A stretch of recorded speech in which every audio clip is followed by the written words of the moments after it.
before we start our formal discussion, please stand up for our opening prayer and bilis ang maglingkod kay Natay Energizer. Please bow your heads and let us pray. Angel of God, my conscience here, in God's love commits me here. And with this tree, and a nice time, light and joy, you and life. Amen. Una na to ang natiya sa inyong action.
Okay, class, pwede na maglingkod and pick up some pieces of paper and arrange your chairs. Okay, class, before we proceed our formal discussion, let me introduce our classroom rules. C. Communicate by listening carefully. A. Ask questions or share ideas when it's your turn. R. Respect everyone in the classroom. E. Engage actively in discussion and activities. Okay, class, so karon na atay activities. So, kabalo mo magtula og cabbage pit. So, ang kini, ipasa ninyo siya sa inyong classmate. Then, ang mahulungan sa music ay mo ang answer sa question.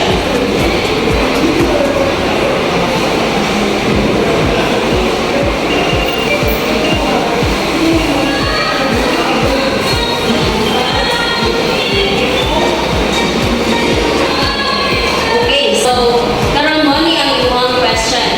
What are the similarities of government and non-government agencies? How they differ with each other? Okay, thank you for your answer. Give 5 claps. 1, 2, 3, 4, 5. Okay, padayon gihapon nato siya.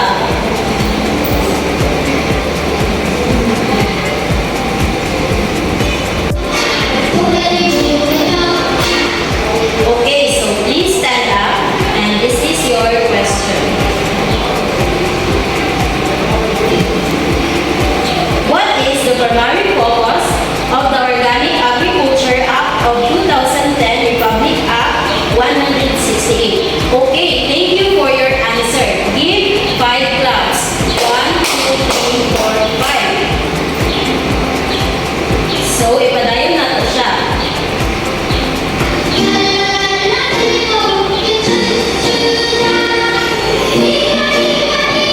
Okay, kindly stand up and this is your question. Question number 3. What is the primary mandate of the Department of Agriculture? Again, what is the primary mandate of the Department of Agriculture? Okay, thank you for your answer. Give 3 claps. 1, 2, 3.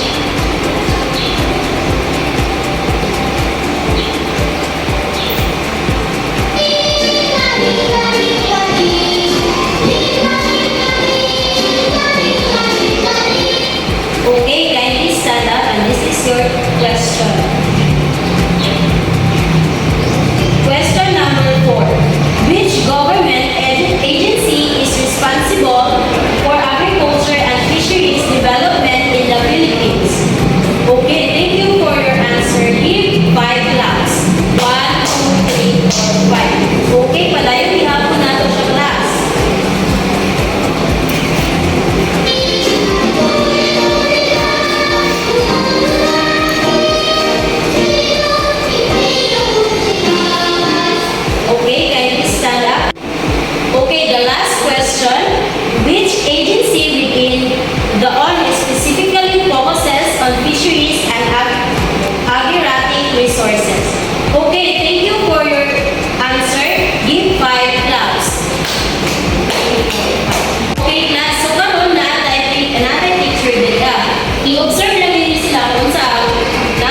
Okay, thank you for your answer. Give 3 claps.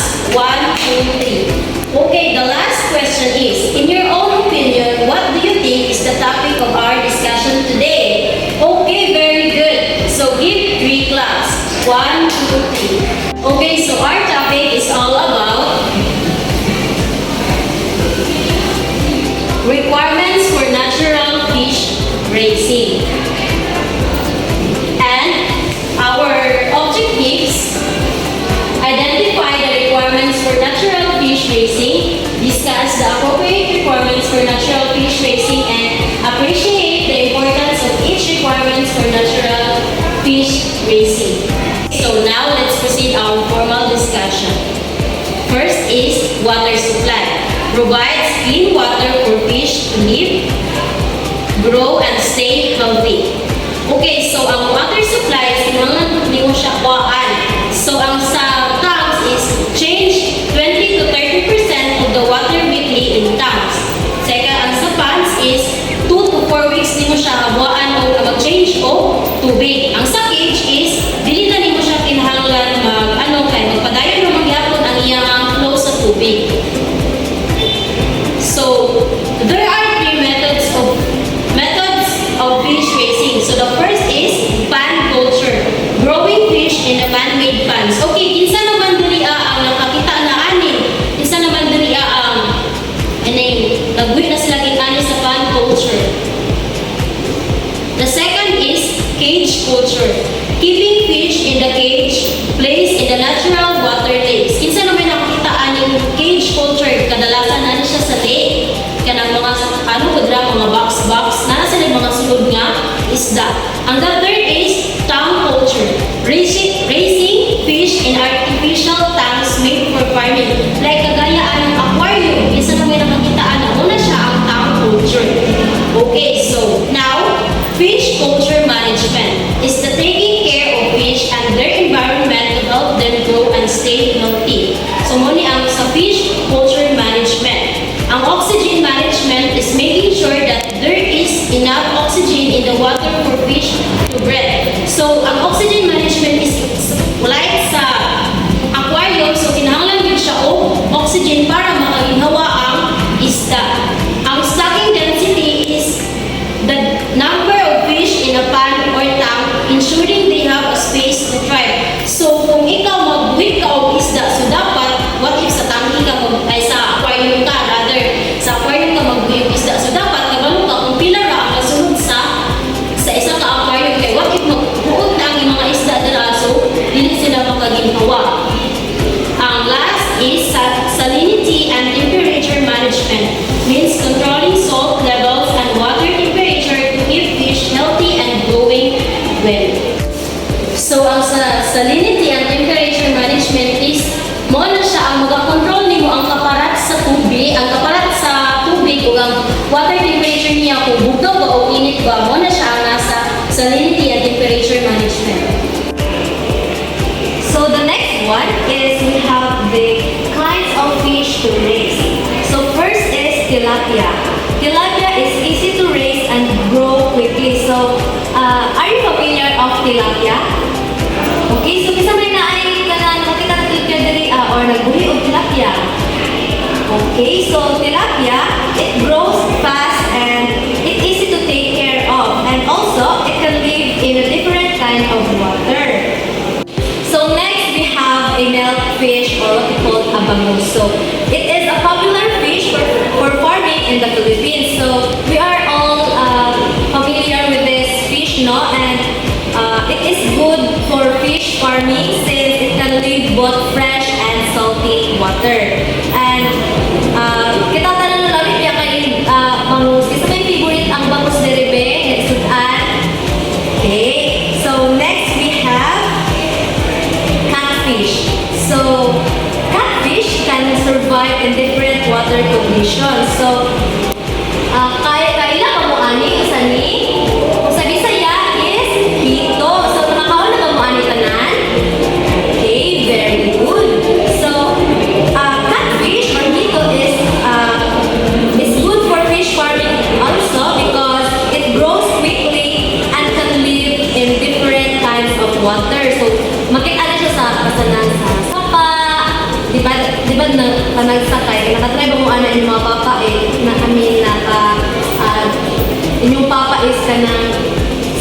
volunteer sa sa sapa, di ba? Naghanap silang makuha nga kani catfish.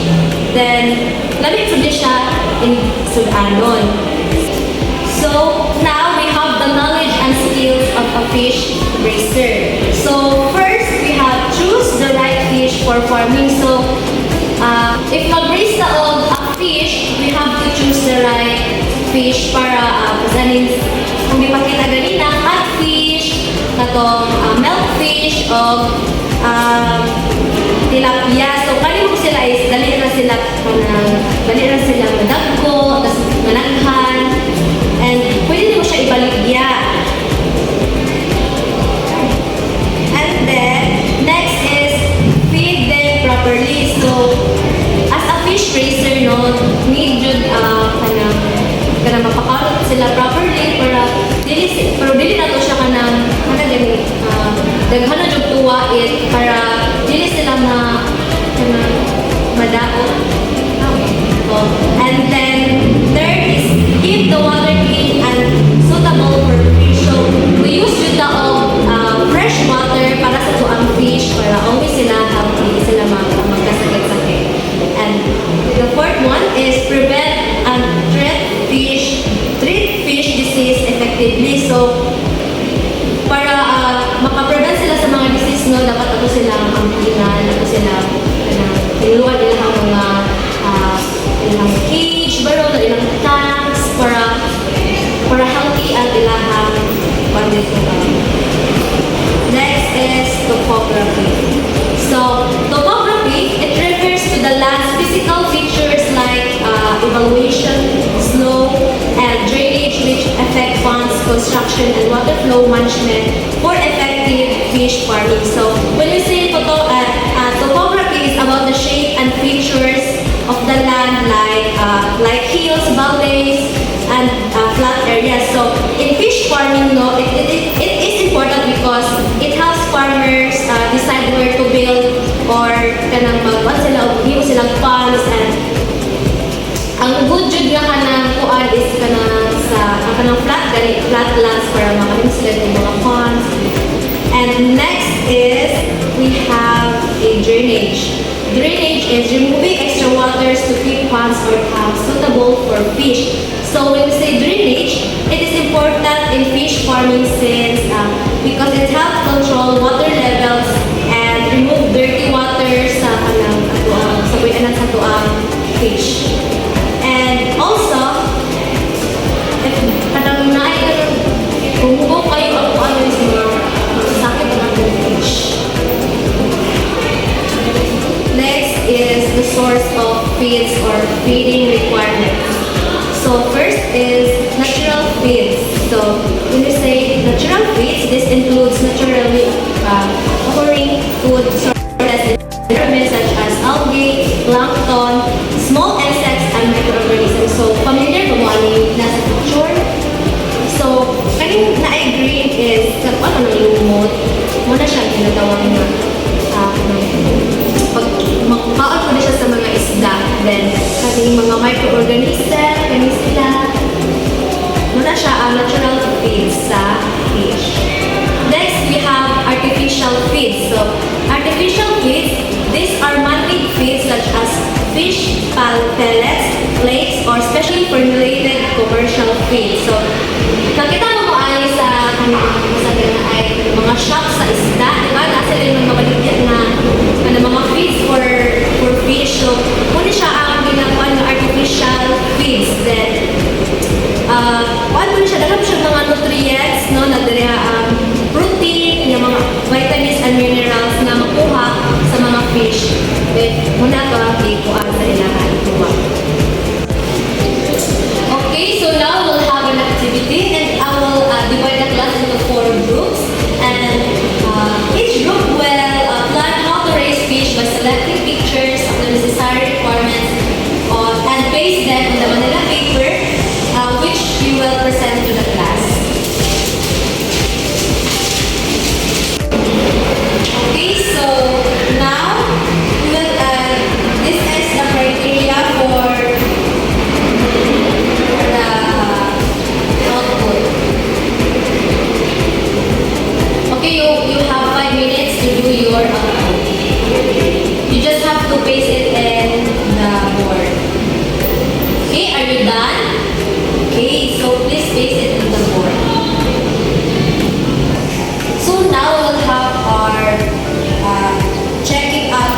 your knowledge about our topic. Okay, so first is what are the requirements for natural fish raising? Okay, Angel. Okay, that's right. Just give yourself a very good clap. 1, 2, 3. 1, 2, 3. Very good, very good, very good. Okay, the next one is how does water quality affects fish health?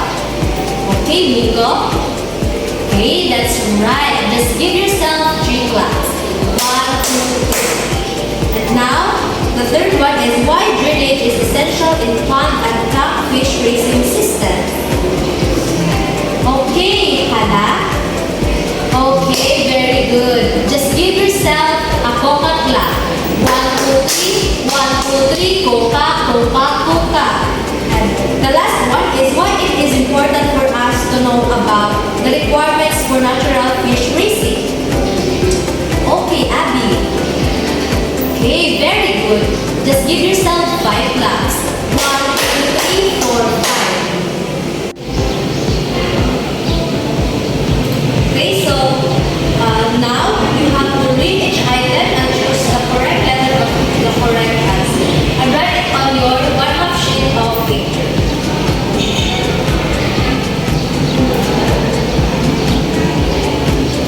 Number 1.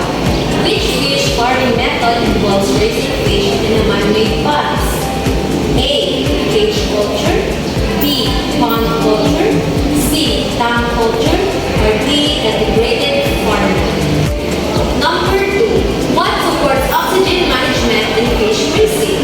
A. Water supply. B. Overfeeding. C. Fish behavior. D. Excess drainage.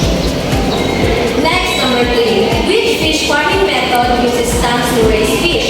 A. Cage culture. B. Pond culture. C. Rice fish farming. D. Tank culture. Number 4. What is essential for fish to breathe? A. Water temperature. B. Fish density. C. Oxygen management. Or D. Feeding schedule. Number 5. Which fish is known for its ability to adapt different water conditions? A. Tilapia. B. Catfish. C. Milkfish. D. Salmon. Number 6. What does topography mean in fish farming? A. The type of fish in the pond. B. The physical shape of the land like slope and drainage. C. The kind of food given to the fish. D. The number of ponds in the area. What are the natural feeds in fish farming? A. Processed food made in factories. B. Food given by farmers every day. C. Food found in nature like algae, plankton, and small insects. And D. Vitamins and medicine for fish. Number 8. What are artificial feeds in fish farming? A. Natural plants and insects found in the pond. B. Man-made feeds like pellets and flakes. C. Leftover food from people. Or D. Small fish used as bait. Number 9. What does stocking density mean in fish farming? A. The size of the fish in the pond. B. The number of ponds in a farm. C. The number of fish in a pond or tank. Or D. The type fish are feed each day. Number 10. What is the main goal of the fish culture management? A. To ensure fish are caught quickly. B. To